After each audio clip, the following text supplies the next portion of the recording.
All right, we want to welcome everyone to your pre-field orientation.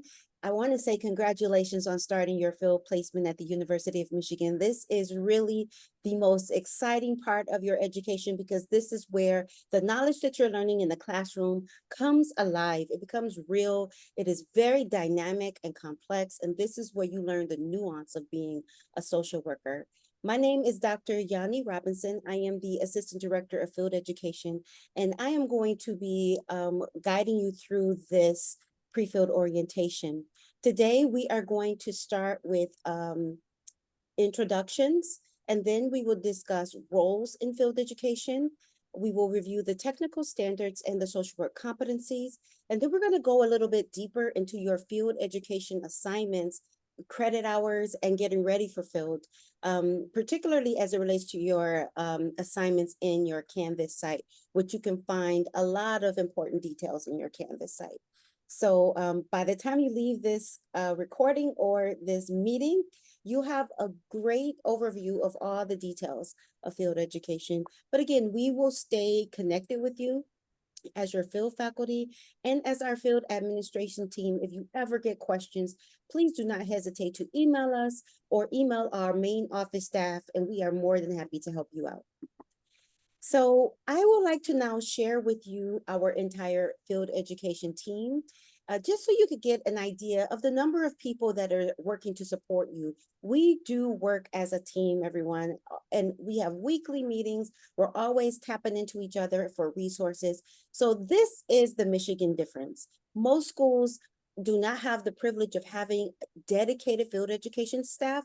Their field team are the same individuals who's teaching their courses and all of their other regular faculty. But in our school at the University of Michigan, the Michigan difference is you have a dedicated field education team. So we are constantly tweaking field education, making it better, making improvements, and giving students the attention that they need to become successful in field education. And that is both the good and the bad, because field, it's exciting, but it is also challenging as well.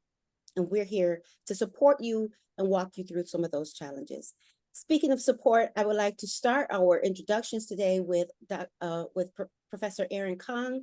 She is our wonderful field director. She has an open door policy with students, and I just want you to be able to meet Professor Kong so that you can know where to find her and learn a little more about her. Professor Kong, would you like to introduce yourself?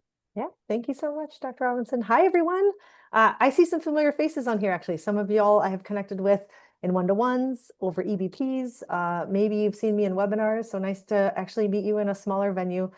So I'm the field director here. I'm starting my third year. My background is all healthcare. So if anyone, even outside of field, you're even remotely interested in kind of the healthcare space, I'm always open to having a Zoom meeting with someone. If you're an online student and you're local and you happen to be on campus, happy to meet with you as well. So I just wanted to officially welcome you, similar to Dr. Robinson. I won't take too long. But the reason why I switched from the work that I was doing to this space is field is the experiential learning and practical application of the things you're learning in class. And that to me is the best way to prepare you all to launch and be amazing MSW colleagues in this space. And so starting now, I consider you, because I haven't met you before, but I consider you colleagues now. You're in our program and you're starting field. Please do not hesitate to reach out to us. If we could stress anything else in this call, is we are really here to support you through your journey. Field is challenging. Field is meant to be, it's intended to be, to give you the transferable skills that y'all need to do the great things. Our degree is so versatile that if I have wanted throughout my career to switch from interpersonal practice, then I moved into project management, then I moved into HR and leadership. I did not have to go back to school for any of those things. My MSW degree was sufficient. And so my wish and hope for all of you is that you really lean into opportunities in your field placement, that you challenge yourself. And similar to what Seed Week, I think, had mentioned, is that discomfort is not the same as safety. And so just make sure that you're kind of checking yourself. And because field is a lot. And I was in pre-field orientation with some folks, and they had asked me kind of what's advice for as we kind of start field. And for me, I think it comes down to time management and managing your time in that way and being organized, and also restorative care. And I don't mean the burnout, just you're going to binge watch Netflix because this is how you help yourself. But Dr. Robinson actually is an expert and subject matter expert in the restorative care space. And it's about start, stopping, and continuing something. What can you start to renew yourself? What can you continue that are good practices? And what are things that you should really stop doing? And so I really want to encourage you all to think about that as you start field and take this on concurrently. You are in great hands with our field faculty here today. And so I just wish you all the best. And I hope that because there's hundreds of you, I would love to connect with you all in smaller groups or individually. So please don't hesitate to reach out. So welcome again. We're so glad you're in our program. Thank you so much. We really appreciate your words and your encouragement, and even that extra insight into your experience in your social work career. So I am now going to share with you our field education team. While I'm doing this, I want to encourage students to look at their email so that if you do not know who your current field faculty is, you can find them in your email. So check your email, search it for the Office of Field Education, and you should be able to find out who your field faculty is. If you have not met them yet, you will see them on this slides. So this is our leadership. So Professor Aaron Kang is the Director of Field Education, and then Christina Datswell is the Assistant Director of Field Education for the Residential On-Campus Program, and I am the Field Director, Assistant Director for Field Education for the online program. So I handle all things in the online community. I will be speaking a lot today from the online perspective. So if you are a residential student and you want to verify if anything applied to you directly, please don't hesitate to drop it in the chat and our team will answer that. And I'll try to make that distinction as well. In order to make this ship go, we really need supportive administration team. And I want to say we have an amazing team. In our administrative office, we have Sarah Castillo and Kendra Clark, who's answering emails, calls, and supporting all the background needs of students, which is pretty extensive if you're not aware. And then we have Claire Peterson, who is our placement coordinator. She is working with many of you to help you in your placements, especially if you are out-of-state students in the online program. And then we have our field education team. So we have a full team of 17 individuals. And so I'm going to just share with you some of these individuals so that you can see their faces. They're also listed on our website. And please feel free to reach out to them if you have yet to meet them in person. So now I would like to pause right here and open up the breakout rooms, because at this point we're going to start some introductions and have you as students do some introductions, but we also want to introduce our faculty. However, before we do that, I do want to share my background with all students, because many of you will see me in student success meetings or field success meetings, or you might need my feedback for many different things. So I might end up a part of your educational experience. So I just want to give you a little more information about myself. This slide I'm very proud of. I'm not gonna lie, y'all. I revised this slide. It used to be just a photo of me and then some words, but I was like, let me share who I am. I want to give a big shout out to Professor Talia Ingham, because her slides really is the ones that inspired me to really share with you my passions. And everything on this slide represent my passions for the fall of 2025. So I'll start with my professional experience. I've been working in community nonprofits since 1997, with over 25 years of experience working with marginalized communities, low-income communities, particularly African-American, Latina, incarcerated women, and teen parents. I've also worked in many different settings through those nonprofits. I've been very fortunate to be able to go into settings that are from my nonprofit organizations. And those settings are like the hospitals, prisons, and a lot in schools in Kalamazoo, Michigan, Ann Arbor, Michigan, Southwest Detroit, and Charlotte, North Carolina.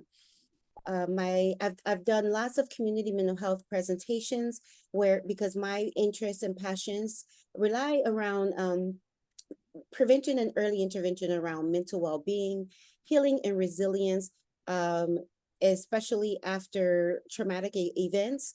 I am on the TIPS, the Trauma-Informed Programs and Practices in Schools research team. So I have a lot of experience in these areas.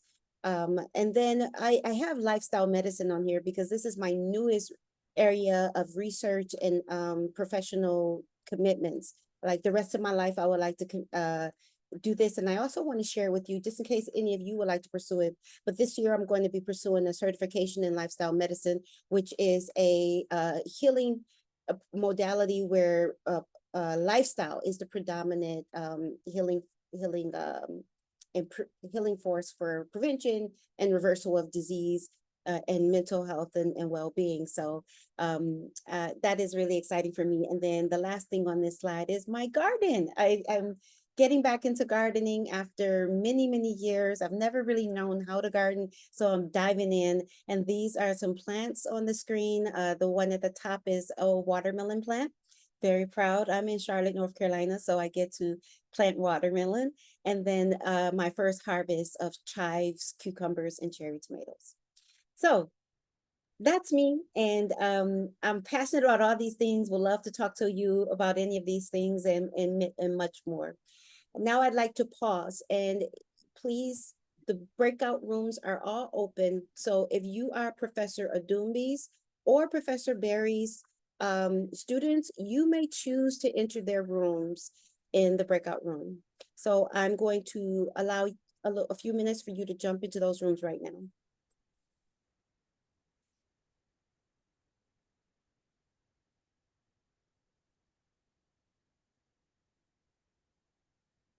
Professor Adumbi, your students are jumping over. I have a quick question about who I should join. In my Canvas, I have two field education Canvas sites. One is with you, Dr. Robinson, and then the other one is with Professor Berry. Does that mean I join? What is your placement? Where are you placed? I'm at Youth and Family Counseling in Libertyville. Okay, I think that's going to be with Professor Berry then. Okay, Thank you. just double checking. Thank you. All right, so now we are going to continue moving forward. I would like for our next team member to present herself, and I'll go on mute, and then we will pause the recording so the students can share a little bit more about themselves, and then we'll resume the recording for the content.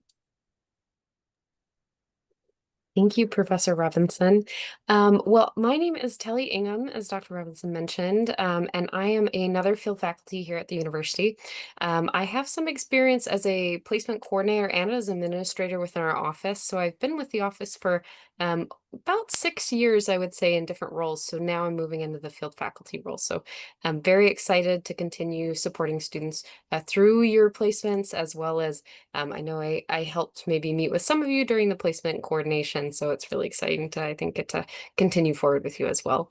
A little bit about me.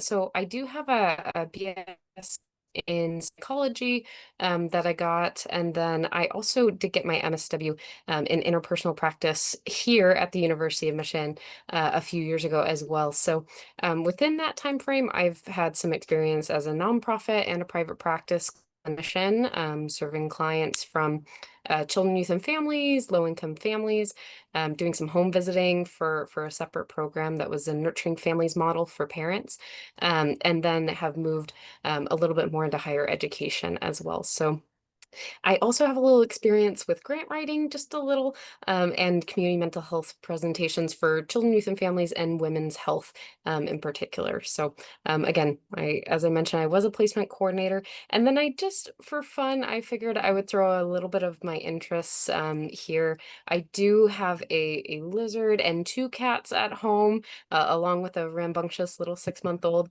But the lizard Simba, and then the 2 cats are Serotonin and dopamine. So a little bit about me, and then I wanted to include a beautiful photo of campus. I know not all of you will be on campus, but there are some lovely spots here, as I'm sure there are around you as well. So just wanted to share a little bit about myself, and I'll pass it off to my colleague, Claire Peterson, who is our placement coordinator now as well. Thank you so much, Talia. I was also inspired by your fun photos, as you can tell, so I decided to join in on the party a little bit.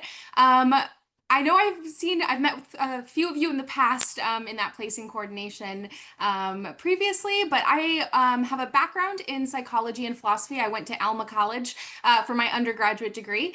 And then I also attended the University of Michigan School of Social Work for my MSW, and I was in the Management and Leadership and Policy and Political Social Work pathway. I also have a background in administrative work, college admissions, and human resources as well.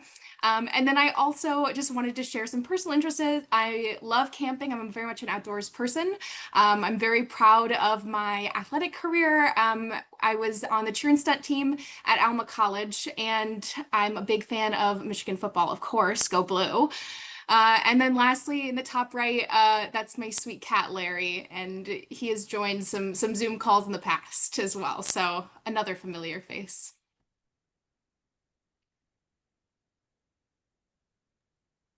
Thank you so much, Claire. So you can see that our team, we have cool interests and backgrounds. You should see the rest of the team. Everybody is so that our interests and our experiences are so diverse. So we are excited to continue to get to know each and every one of you. And we're going to start with getting to know some of you right now. So I am going to pause the recording for a moment. And now we would like for you to very, very briefly, this is just a check-in so we can know who's in the room. And if you like, you don't have to speak up if you don't want to, but if you like to speak up, I'd be curious to know your name and one thing that excites you about a career in social work. And we will just have you volunteer to speak up.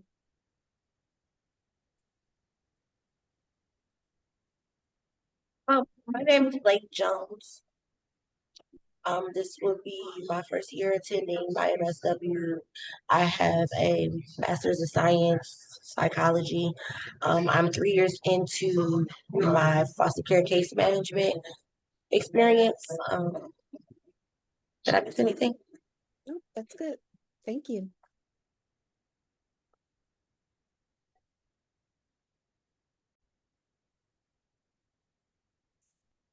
So,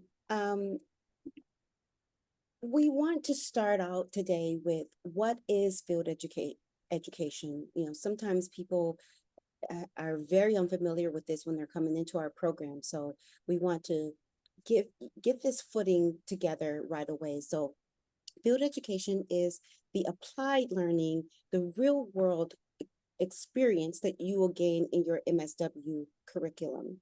It is a course, Social Work 515 and 691, and you will register for this course each term. It can be found in our catalog under Independent Study, which is an additional section that you'll have to go to in order to register for this course. If you have any questions about the number of credits that you should register for, first of all, you can contact your field faculty to explore that, but it is also on your course learning plan. So it's really important to register for the number of credits on your course learning plan. Now, although this course is going to be registered at the school, you will be meeting in the community to do your field placement. And Sorry. it is not intended, your field placement is not intended to be your first career experience. It is your first, well, not your first, but it is an experiential classroom learning. So this is important to know because some of you may be placed in settings that you're not interested in working in once you graduate, but that's not our objective. Our objective is to help you to practice what you're learning in the classroom and to develop the social work competencies. So if your field placements does not align with your career, I think I want to encourage you not to worry about that, because in my experience, and then I've asked people about this over and over again, what usually dictates where you work after school is typically the job market, not necessarily your field placement. And the same thing with your major and minor and things like that. So if you are in a certain pathway, or if you're macro versus micro, I was a macro student and all of my jobs have been micro. So it just really it's really based on the market and the networking that you will be doing after school. I also want to share with you your field education team. You as the student will be supported by multiple individuals. I like to tell students that this might be the most support that you'll ever get in your career, because you have us as your field faculty and your OFE team, but then you also have a field instructor who's in the community who will be supporting your day-to-day learning in the community at the agency sites.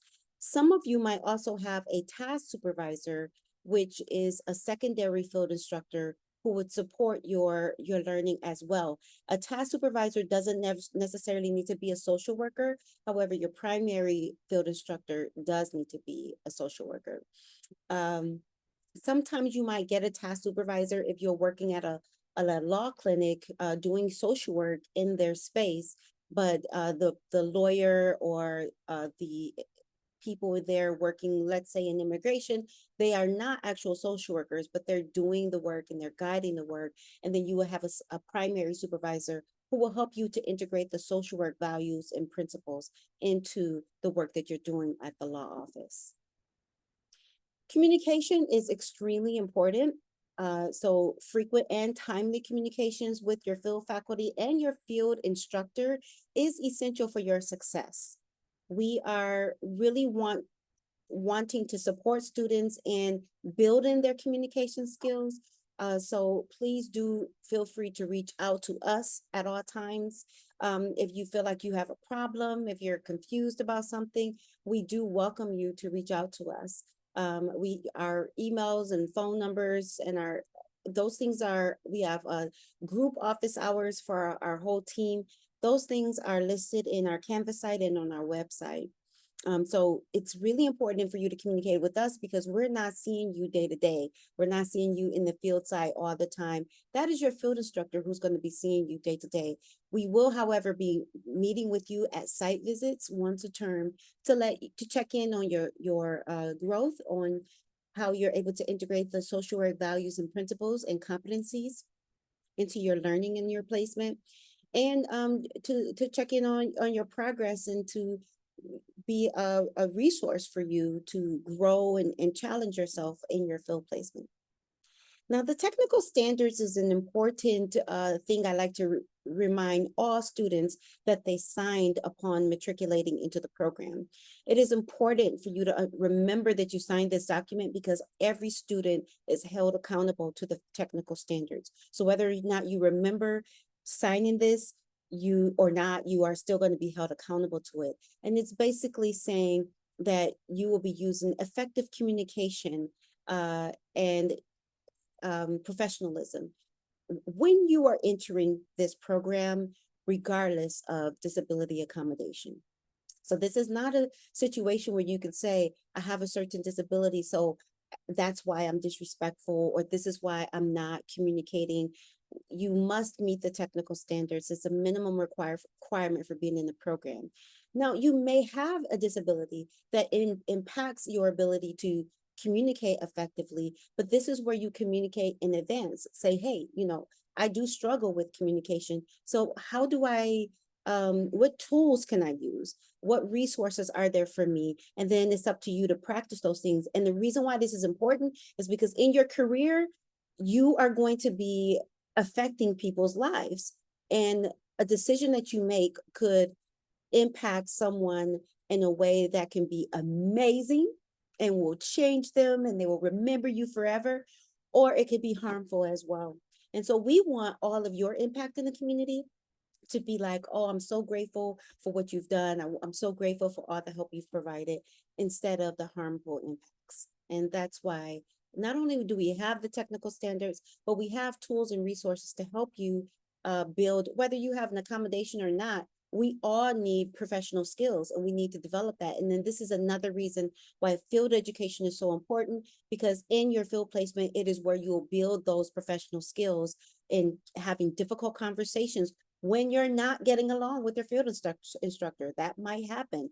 Or when you're having difficulties with clients, colleagues, these things happen. And your field placement is the space where you build those skills in order to take those into your career, because I promise you, those challenges are coming for you in your career. And you're going to be so much more confident when you go into your career and you have some skill around this because you've practiced it and you've worked with our team, your field instructor, and all of the supports around you in order to continue to build those skills. And it's going to help you navigate those challenges so much more efficiently and effectively in your career.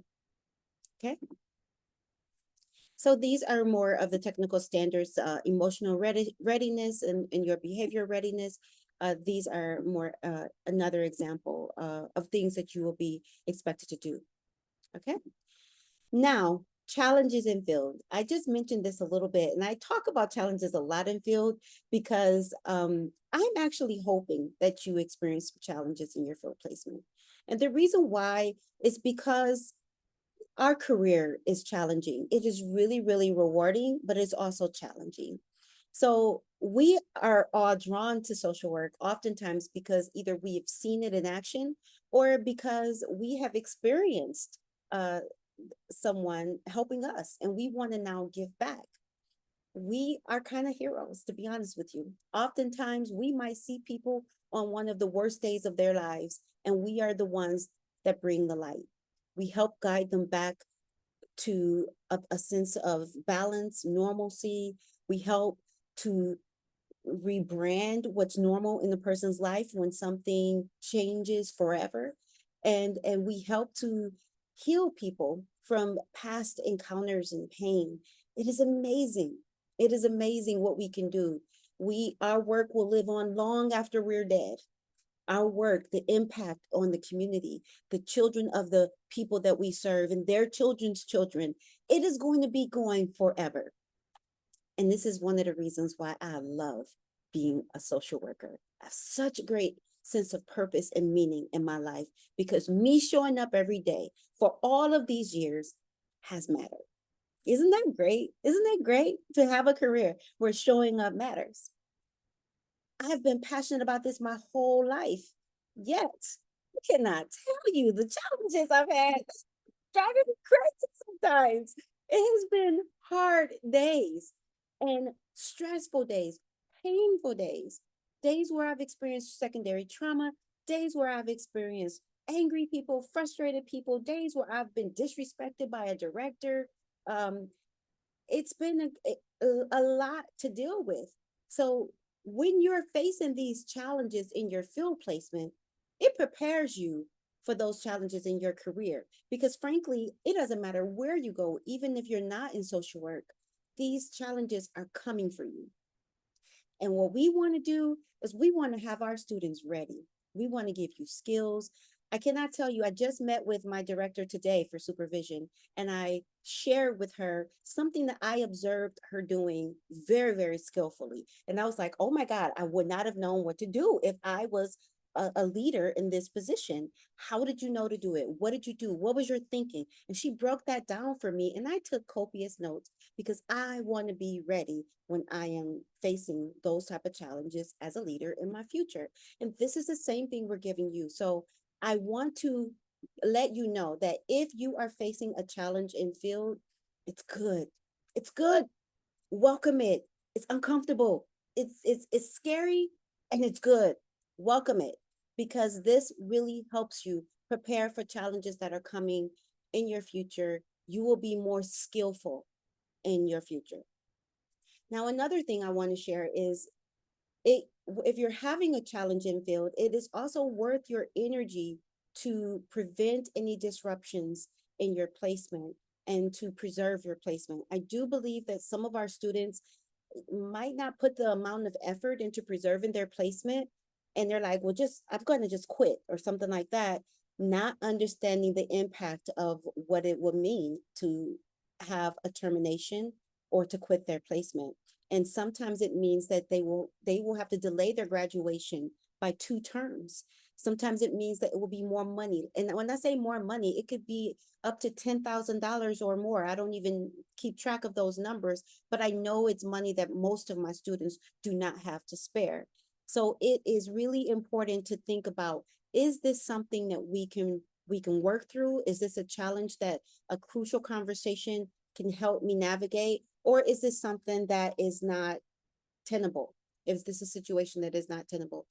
In all of these situations, please communicate with your field faculty and make sure that you are working closely with us, because we are the ones that will help you navigate those challenges. You're not having to do it alone. We will help you navigate the challenge. And if it's something that is a break in field education on your field instructor's part, we can help you navigate that challenge with your field instructor.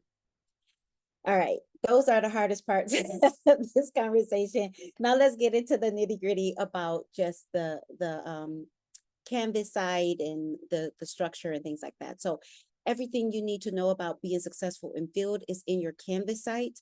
It is on we have your assignments.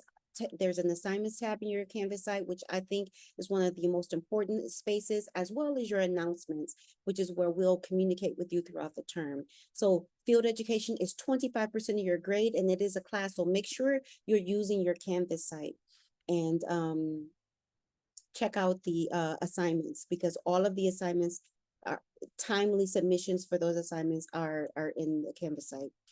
You all will need Zoom accounts, and you will have that through the U of M account. And you'll have field connection meetings and one-to-one meetings with your field faculty as needed. And you will also be able to meet with your field instructor sometimes over Zoom, and also maybe clients over Zoom. So, make sure you're looking at those resources. Your Google Calendar is one of the resources that we provide students who need additional support in managing their tasks. I rely heavily on my Google Calendar, so you can find more information about Google Calendar in this link, as well as the other links that we have provided in this presentation. And then I want to touch base a little bit about our social work competencies. Everything we do will be centered around our social work competencies, because this is what will make you a social worker. You will see this throughout every term of as you submit and work on your educational agreement. And we will be talking about the social work competencies in your site visits. So we have listed the competencies here for your awareness. The first one is around ethical and professional behavior. We also will talk about human rights and social, racial, economic, and environmental justice, anti-racism, diversity, equity, and inclusion, research and research-informed practice, policy practice, and engaging with families. Now, engagement is usually one that people are like, yeah, duh, I'm a social worker, I'm definitely engaging. But research and policy can stump students. But if you get guidance from your field faculty, this is something that is always happening in every placement. You are always having to research best practices, what is the best approach in working with individuals. And then there's policies that informing your clients at all levels. So this is something, if you have some questions about how to integrate it into your field placement, please let us know, and we will be happy to kind of coach you on some potential assignments you can propose to your field instructors if you do not know what to do for that. And then engaging, assessing, and intervening and evaluating. All students in all pathways will have to discuss how they are becoming competent in these areas. So now we're going to move forward with our field course requirements. So thank you. Thank you, Dr. Robinson. So yes, let's talk a little bit about the requirements for field itself. So we'll talk about how those competencies will kind of come forward and the structure of the course that you can anticipate.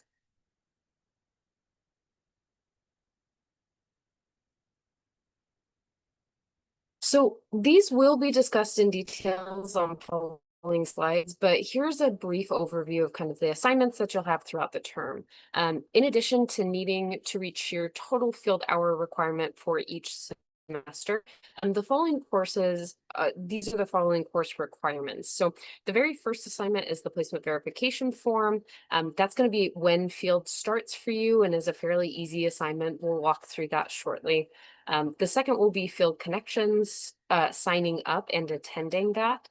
And that's roughly about 14 points in total for the term.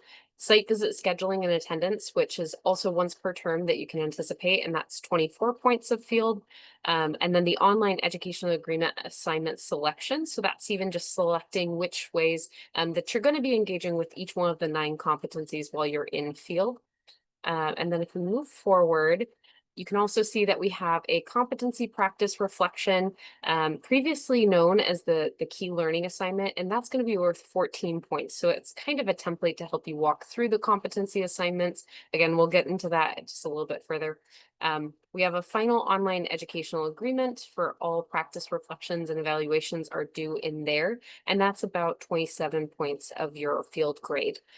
Also, overall, students must meet the technical standards that Dr. Robinson was noting that were discussed earlier to reach your total field hour points for the term, since the technical standards will be 21 points of your field grade per term.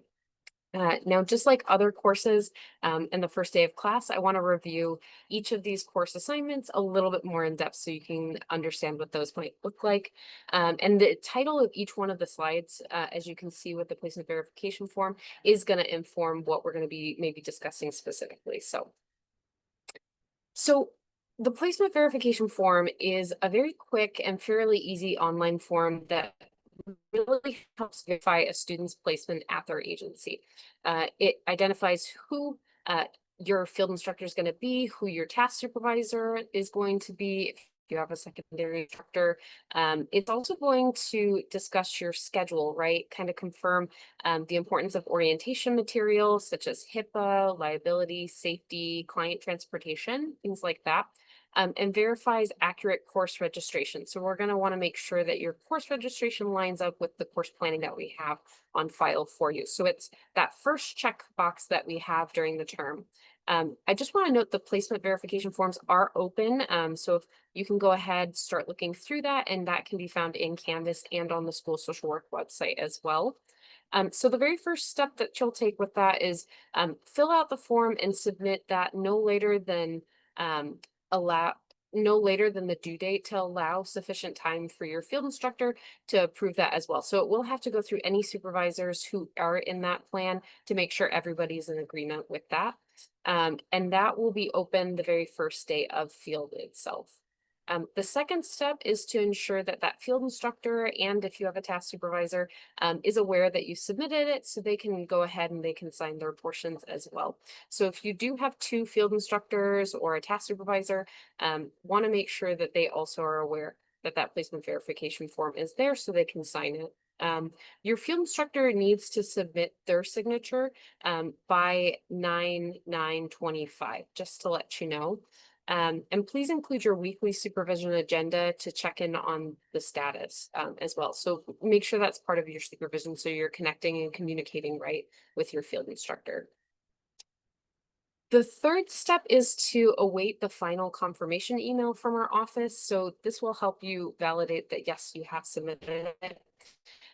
Before you and your field instructor submit will be verified, and this is usually completed within 1 week of your field instructor submission. So it may take a couple of days to get back to you, just to note, but if you're not seeing that, definitely reach out so you can connect with our office in case something's maybe amiss. You will either receive a confirmation email or an email requesting edits prior to approval within, again, about a week of submission. So once the field office has reviewed and approved, you'll receive an email titled Placement Verification Validation, and then a little information about your particular placement. So again, if you don't see that, please feel free to reach out to our office.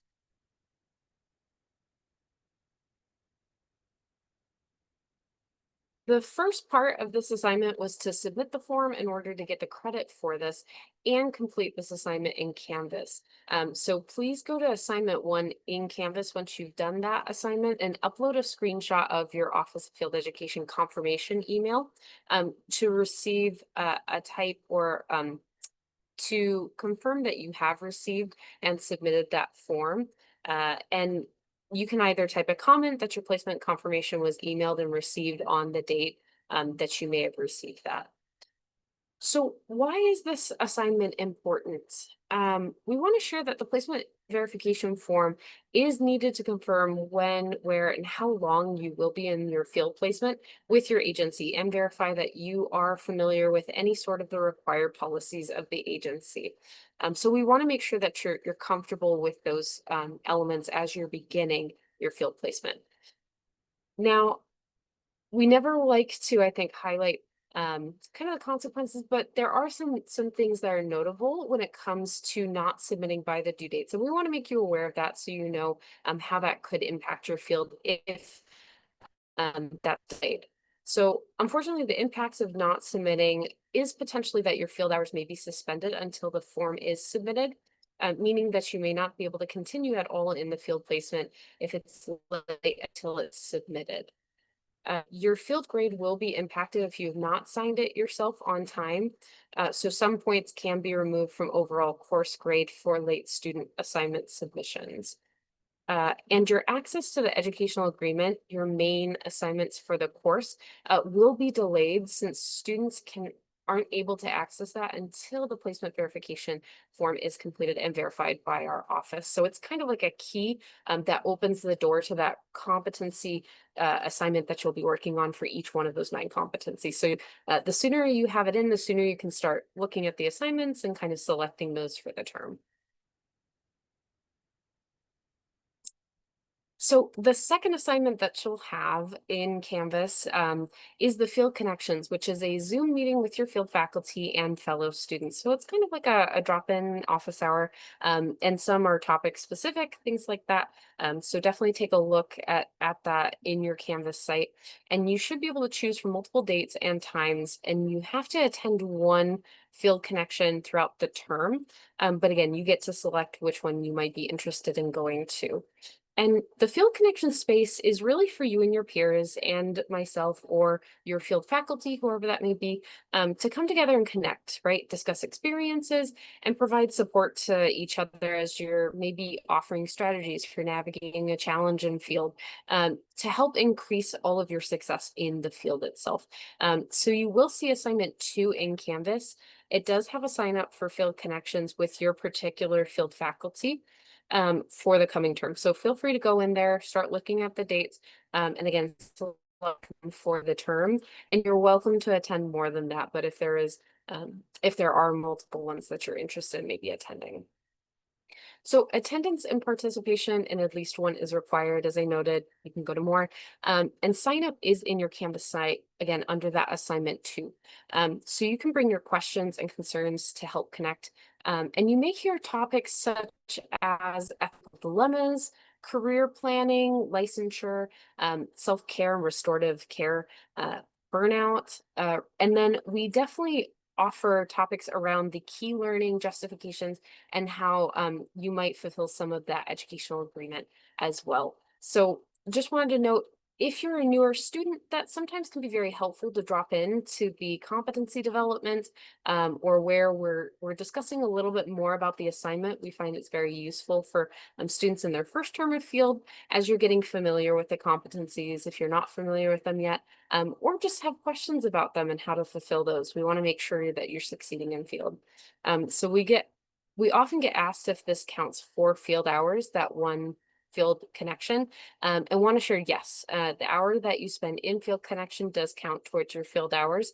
And again, you can attend as many of those as you like, as long as you're coordinating with your field instructor and discussing that scheduling.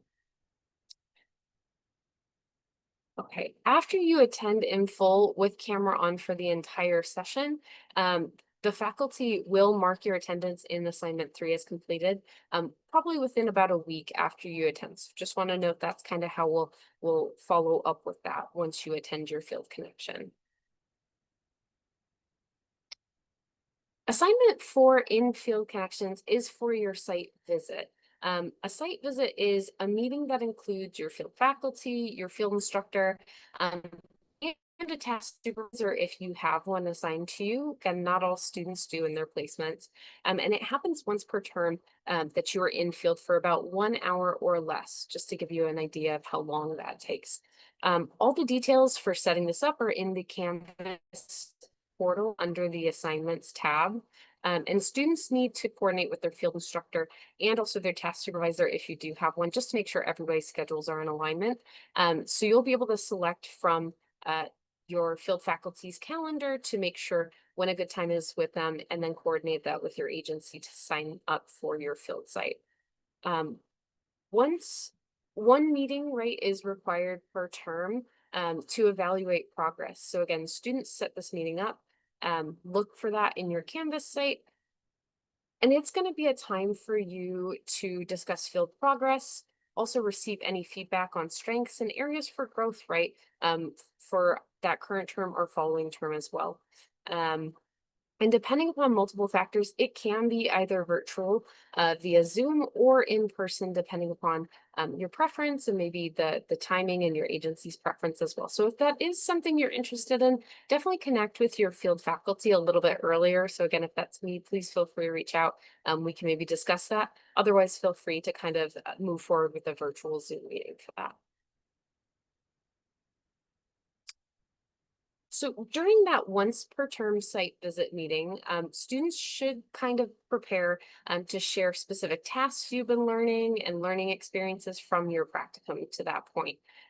So that's why we have students kind of take a little time before they start signing up for the field site visits, so that you have a little bit of content, right, to be able to speak about, or maybe some reflections, right, when it comes to that practicum experience. This is also, we're going to launch the integration of classroom learning into your social work practice. So what are you maybe learning in your classes that you're bringing into field? So trying to consider some of that. We also do like to ask about the application of PODS, privilege, oppression, diversity, and social justice. So thinking about how some of the experiences you might be having in field do relate back to those PODS, and being able to start talking about those in that field site visit. We also, if there's any specific feedback for your field instructor or your task supervisor on supervision or learning, that's another question that we typically like to ask about is, how is supervision going, right? Checking in, seeing if there's anything that we or the agency could provide additional support for as well.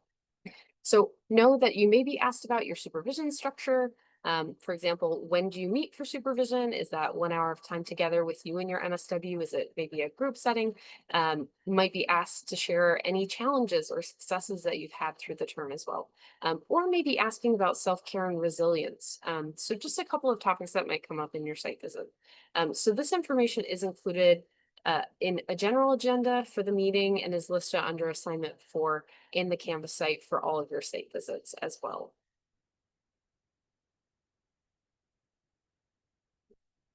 Okay, when it comes to the assignment selection, that will be assignment number 6 in your Canvas course. So each term you will complete your educational agreement, which is how you're engaging with the competencies every term, which will be your compass to your field in the learning of social work competencies again. It's the online document that's listed and has those 9 social work competencies that we previously mentioned. So you're going to get very familiar with them through this assignment. After you submit your placement verification form, that very first assignment in field, and it's approved by our office, you will then have that access, as we noted, to your educational agreement online, which can be open up students looking through it and getting familiar. And once you review the educational agreement and those 9 competencies, you're going to meet with your field instructors or task supervisors, right, during supervision to choose one assignment for each of those 9 social work competencies, and check off the box for which assignments you chose. So you'll go through, select those. This is your learning plan essentially for the semester and is going to guide your learning throughout the field course. So we definitely want you to look at these early on to get those started. So that way you know what assignments you're working on. You can check in during supervision with them, and really be able to start integrating those 9 competencies into your field placement. When all competencies have an assignment selected and one checkbox is selected for each of those 9, you should receive a confirmation email again, kind of letting you know, yep, those have been selected. So to complete the assignment in Canvas, you're just going to take a screenshot of that email confirmation, or type in the comments in Canvas that your OEA assignments have been selected and was received on that date. So you'll just take that screenshot, comment, and upload that to your Canvas site to confirm, yep, I've selected those competencies assignments for the term. So throughout the term, you will update the online educational agreement document, that core competency document, by providing an explanation or practice reflections of how you practice the assignments under each one of those competencies. So the first one of those is due earlier in the term than the rest, but I'm going to get into that in just a second, so you know maybe why we do that as well. So the competency practice reflection is that specific competency that's going to be submitted just a little bit earlier than the other. This assignment to be complete under your number 7 assignment within Canvas. So as I noted before, the online educational agreement requires you to write about how you're feeling each one of those 9 competencies that we previously listed. So writing about one of the 9 competencies is due earlier than the rest in something called the competency practice reflection assignment. So you're going to complete one of those starter competencies to be reviewed by your field faculty ahead of time. You'll look at the online educational agreement and choose any one of those 9 competencies for this, whichever one that you would like, and you will go through, read the description, and then select your assignment as well as the practice behaviors. So you're going to get familiar with it and select again just one to work on ahead of time.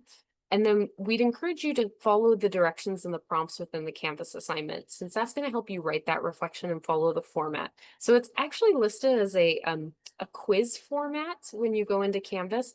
But again, that's just to help prompt you in breaking down the assignment and starting to get familiar with the format on how you'll do the rest of the competencies too. So after you choose one of the 9 competencies to write about, in Canvas, you're going to write one practice reflection, as we were talking about, and that's about 300 to 400 words in a what, so what, now what format and structure to your response. So for this assignment, the steps will be separate from you and very clear in those separate prompts for that what, so what, and now what skill section. So it's going to break it down for you within that formatting to help you get familiar with that structure. So in the practice reflection, you will describe what you did to complete the assignment and reflect on why the experience was relevant to your learning in field. So you're going to consider the practice behaviors on kind of the right side of the competency as you walk through it as well. So clarity and details are really, really helpful here. So just keeping that in mind once you approach that assignment. You can always look back at this video, come back, or always reach out to your field faculty if you have questions as well.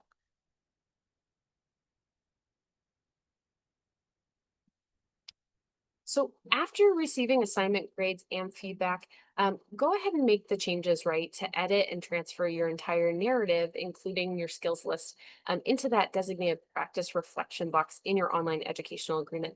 So you've already done one of those 9 competencies after you finish this assignment and you get that feedback. We want to make sure that you know what that format's going to look like and set you up for success, right? So once you have that feedback, once it's looking like it's in a great place, then you can go ahead and upload that into your 9 competencies. So you already have one of those done for the term. Then you'll have 1 competency done and then just 8 more to focus on over the term. But obviously you're always learning, so you might find other things through the term that also relate, right? And I think that's a great topic for supervision as well.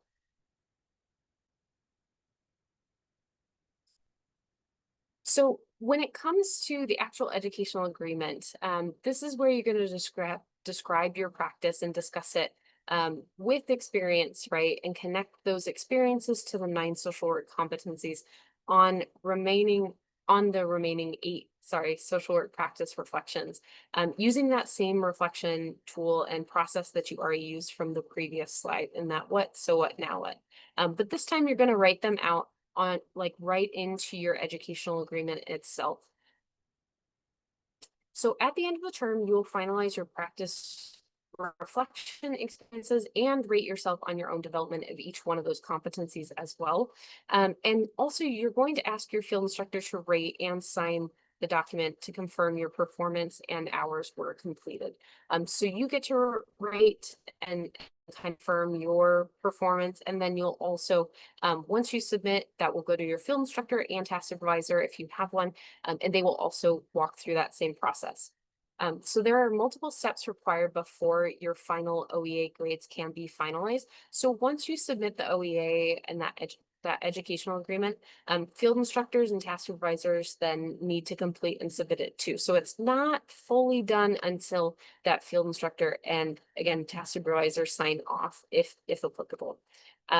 Your field faculty, once that's all submitted, will review it and the completed documents and either finalize or maybe return for revisions if there's a couple of areas that need some additional support as well. Now, this won't apply for all students, but we definitely wanted to maybe note a little bit of information for our students in employment-based field placements as well. So if you're in an employment-based field placement, this is going to be a little bit more geared towards you. That means that you're doing your field placement at your place of employment as well. So we just wanted to remind you that when it comes to our field placements, our focus is your development as a social worker through your application of knowledge, both in your courses, the NASW Code of Ethics, and the technical standards. So you are going to still need to demonstrate your ability to develop both your social work lens and practice at your employment site still. So that's what our goal is. That's what we're truly trying to bring forward.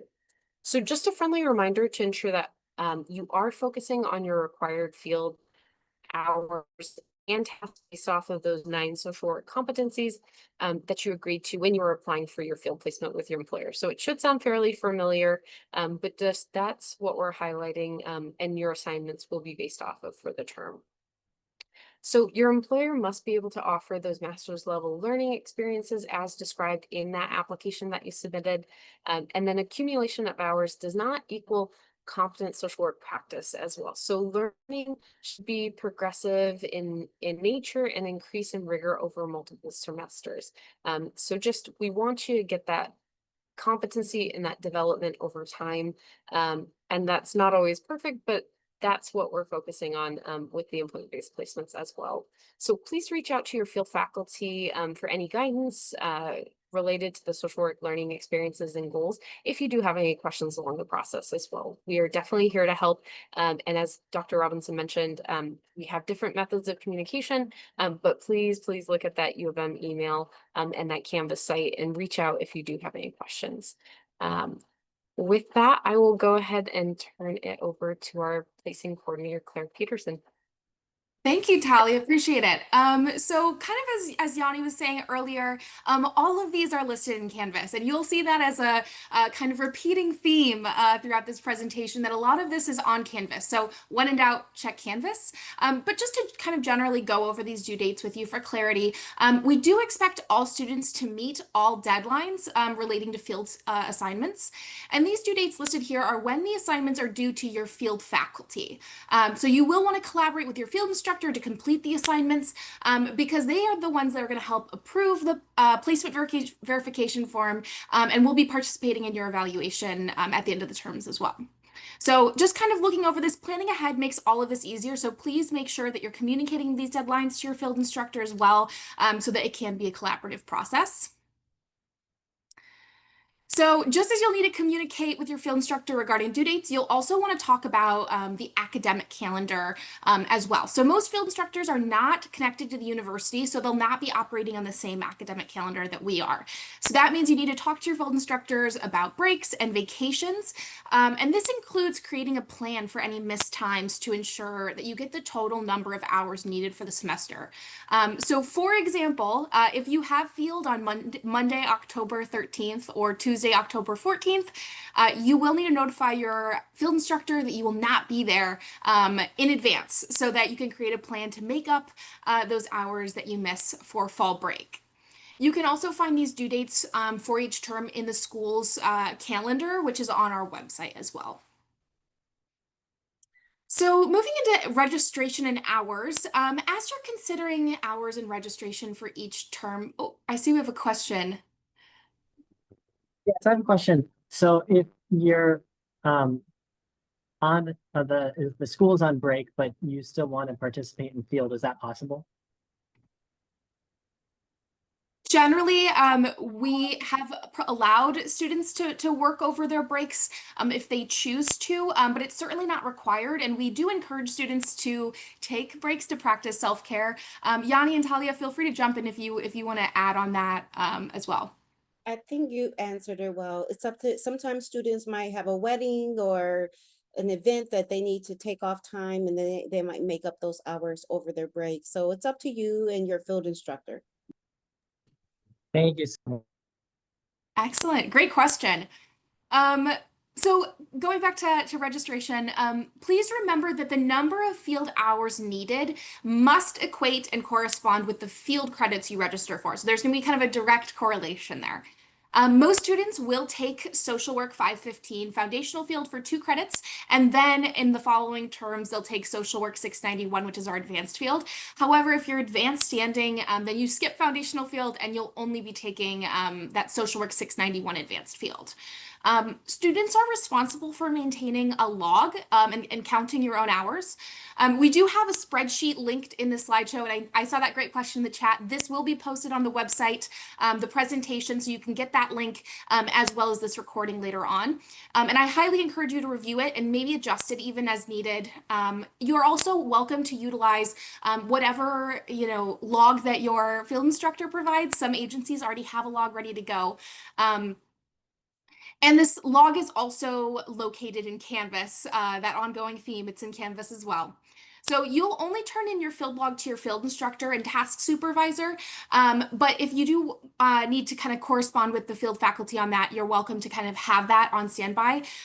But you'll want to make sure that your field faculty or your field instructor at the agency is the one who's monitoring your progress, because at the end of the day, they are the ones who are signing off on your hours at the end of the term. And just to kind of provide that quick reference, for total field hours, you will need 900 hours for all traditional students, and then for advanced standing students, it will be 672 hours. So please remember to register for field every term. Again, it's listed under independent study and your field faculty's section number. To graduate, most students will need 14 credits of field, but advanced standing students will only need 12. Students are responsible for logging their hours and verifying this with their field instructors, and students are the ones responsible to ensure that they're meeting their total number of hours per term. Not the field faculty, not the field instructors. The onus is really on the students to plan accordingly and ensure the completion of hours required based on the number of field credits you've registered for that term are really on the onus of the student. Additionally, field credits may be earned and used as elective credits. So if you're really, really enjoying field and you want to take more credits and more hours of field, talk to your field faculty to see if that's something that's possible for your schedule, and they'll be happy to connect. So these next couple of slides are for individuals who are in elementary, middle, or high school settings. As you begin your placement in a K-12 school, it's really important that you'll be following the academic school calendar of that school as well, which generally runs from September through June. So also keep in mind that a lot of these schools have scheduled breaks, holidays, professional development days, when you won't necessarily be in the building. So mapping out your hours ahead of time and making sure you build in time for those breaks and account for them in your schedule will be really, really crucial for finding success. It'll help you stay on track and avoid scrambling to meet your hours later in the year. So Because K through 12 schools also run until June, some of you may find you'll naturally accumulate more field hours than your schedule requires. So if this happens and it's an additional 56 hours beyond your scheduled placement, that will be one additional credit of Social Work 691. So that, again, if that is something you're interested in, please reach out to your field faculty so that you can plan that kind of ahead of time accordingly. It's also really important to plan ahead for those extra hours so that you're not waiting it till the end of the term, even in the prior terms. So when you're thinking about this, keep in mind the add drop deadline, as this is kind of the big registration point where you can consider adding those additional 56 hours or not. And make sure you're connecting with both your field faculty and field instructor to review and approve those credits before registering, because you want to make sure that that school can accommodate those full 56 hours and that it will work out with your schedule. So the key takeaway, being in schools until June creates a possibility for extra hours, which can be converted into credit, but only if you anticipate and communicate early. That way we can guide you through the process and make sure the credit gets added on time, and it'll save you a lot of stress in the long run. So moving into a little bit more about disability accommodations, each student has a right to an inclusive and accessible education. We are very passionate about fostering academic success for all of our students, and by working together, we can make sure that this happens. The University of Michigan recognizes disability as an integral part of diversity and is committed to creating an inclusive and equitable educational environment for students with disabilities, including in your field education process. And your field faculty is here to help with that if needed. Know that Services for Students with Disabilities is a great resource for you, and it's confidential. So you can engage with them, but then only share your access needs with certain professors or courses. Faculty have no access to your health information. So you don't even have the ability, they don't even have the ability to know what your accommodations needs are unless you allow SSD to share that information with your professors. Sometimes students find that they are experiencing additional barriers in field that they did not expect outside of the classroom and are unsure kind of what to do about that. So know that if you are having a barrier or a challenge in field, that you can reach out to your field faculty. It's their role to support you in your field experience. And they'll never ask about your specific disability diagnosis. They just need to know what challenges or barriers you might be experiencing so that they can help support you. So kind of one way to go about this is communicating what you may need in order to learn best in that environment. And if you are sharing an accommodations letter with your field faculty, they will be reaching out to you to see if you'd like to meet, which is optional. It's common for students to utilize accommodations in field placements. So if you think you may need accommodations but don't have them currently, you should reach out to Services for Students with Disabilities, and their contact is on the slide. You do not need medical paperwork or a doctor's diagnosis yet, and you'll just want to set up an initial meeting with our contact Emily in SSD, who works with our social work students, and they can help get you started on obtaining any documentation from your providers. And then lastly, it is the field faculty's role to ensure that agencies you work with are accommodating those disability needs in a reasonable way. So your field faculty always is welcome to have conversations about this if you have any questions on that as well.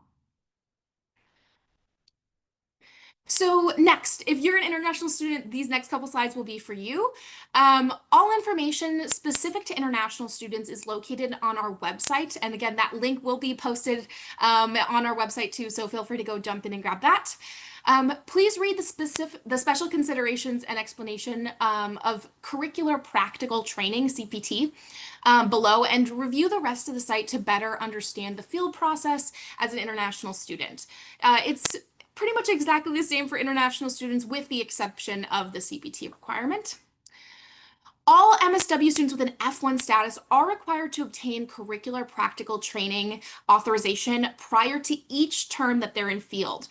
So it's granted for one term and for each field site. So you will have to reapply for CPT each term and at each site. So if you change field sites, you will need to obtain a new CPT authorization. And prior to each term in field, you'll receive information on how to apply for CPT and copies of the required documents from the school and your field placement. So you must obtain a CPT authorization before your first day of field, but there is no fee involved.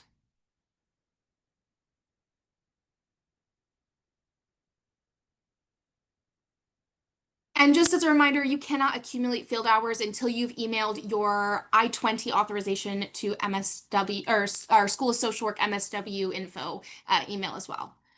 Additionally, safety is a priority. Unfortunately, anyone who follows the news knows that the work environment could have concerning situations. It's kind of bound to happen in certain circumstances and locations. And as an emerging social work professional, you are encouraged to develop a mind toward safety awareness. So being mindful of safety could mean that you are aware of your surroundings and you're attentive to potential areas of concern.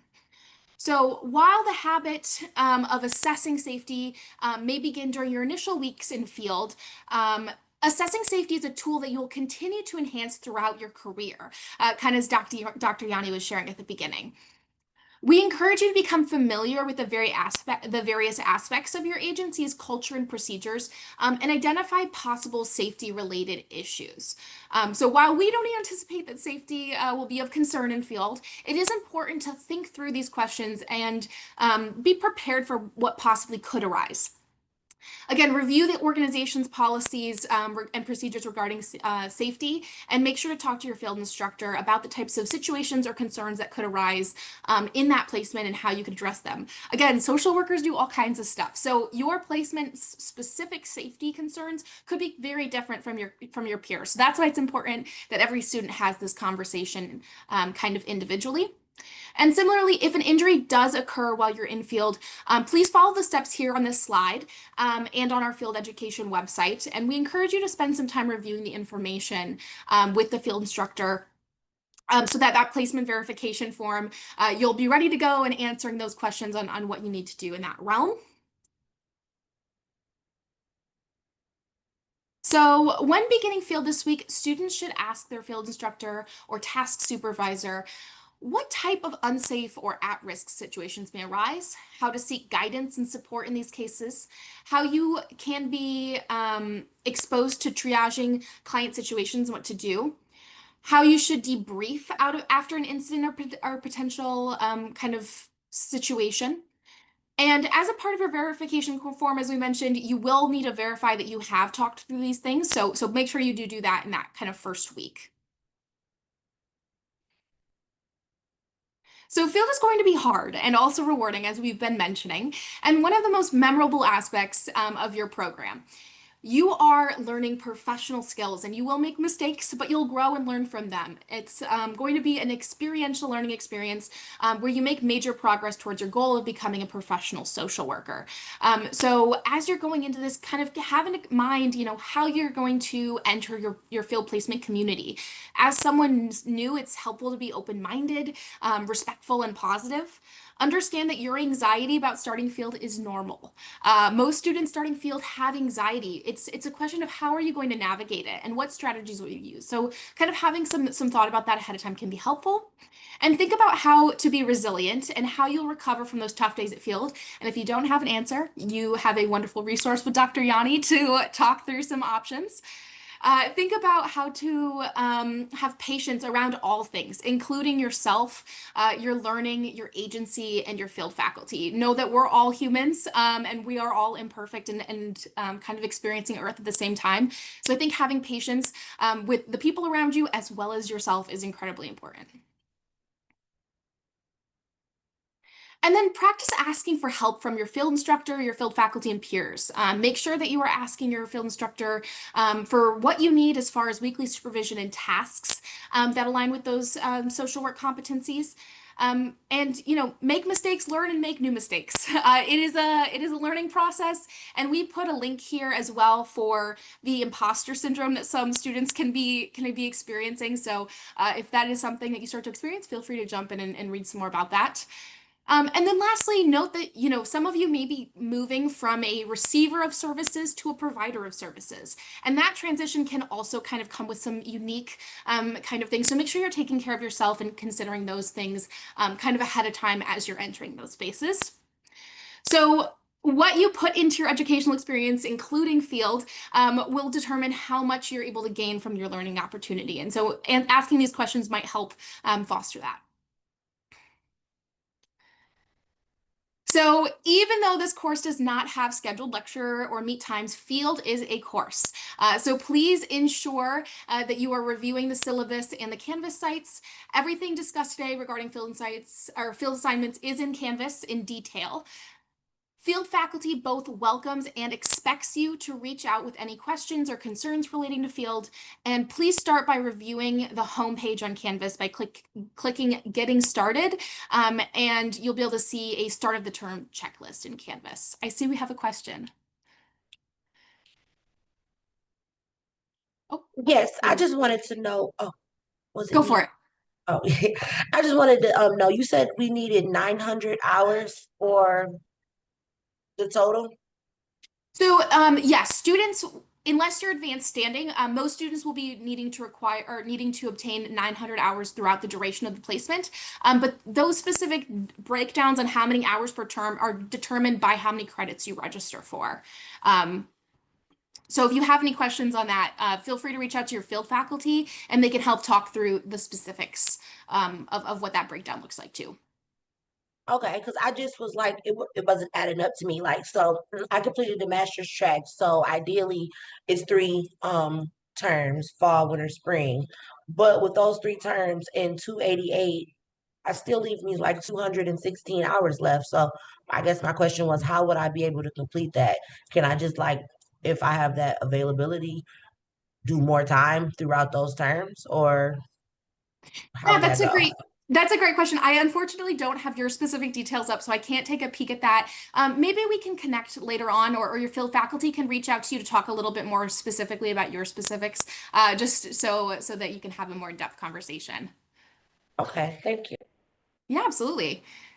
So just as a quick review, your first steps this next week as you're beginning field, make sure you're connecting with your field instructor to discuss any onboarding training expectations, solidify your field schedule, set up weekly and hourly supervision with your field instructor, and start a time log to share with them. So we try to tell you everything you need to know about the whole, we could try to tell you everything you need to know about the whole term, but what we really want to do is just give you the info you need to get started to avoid any overwhelm. So as we kind of proceed into this Q&A, do we have any other questions that might help you get started?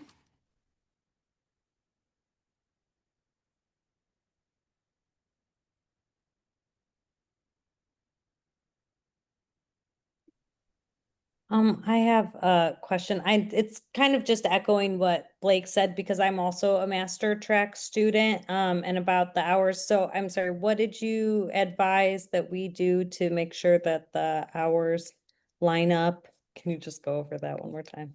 Absolutely. Well, I think if you have any more specific questions about your specific track or schedule, I definitely recommend reaching out to your field faculty as they'll probably be the expert and be able to provide the most kind of hands-on assistance on how you meet your hours. The total field hours will be 900, but if you're advanced standing, that will be 672 hours of field education experience. Thank you. Yeah, absolutely.